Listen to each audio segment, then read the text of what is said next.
چنیوٹ 58 سالانہ فتح مباحلہ کانفرنس کا انعقاد، وزیر اعظم آزاد کشمیر کی آمد۔ چنیوٹ مولانا الیاس چنیوٹی ایم پی مسلم لیگ نون کے زیر قیادت 26 فروری 2020 کو چنیوٹ میں فیصل آباد روڈ چنیاب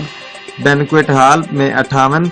سالانہ فتح مباحلہ کانفرنس کا انعقاد کیا جا رہا ہے، جس میں وزیر اعظم آزاد کشمیر راجہ فاروق حیدر، راجہ محمد صدیق، وزیر بحالیات راجہ نثار احمد، وزیر برقیات مولانا عبید اللہ فاروقی، چیئرمین علماء و مشائخ کونسل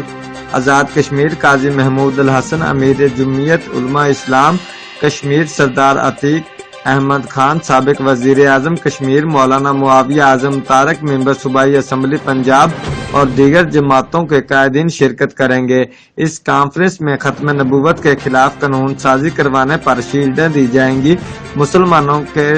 فخر رائے ہارس منظور اور پی ایچ ڈی کرنے پر ڈاکٹر محمد عرفان کو چاندی کے تاج پیش کیے جائیں گے، قادیانیوں کو دعوت ایمان دی جائے گی۔ رپورٹ بیورو چیف محمد بلال، جیو ایکسپریس نیوز چنیوٹ۔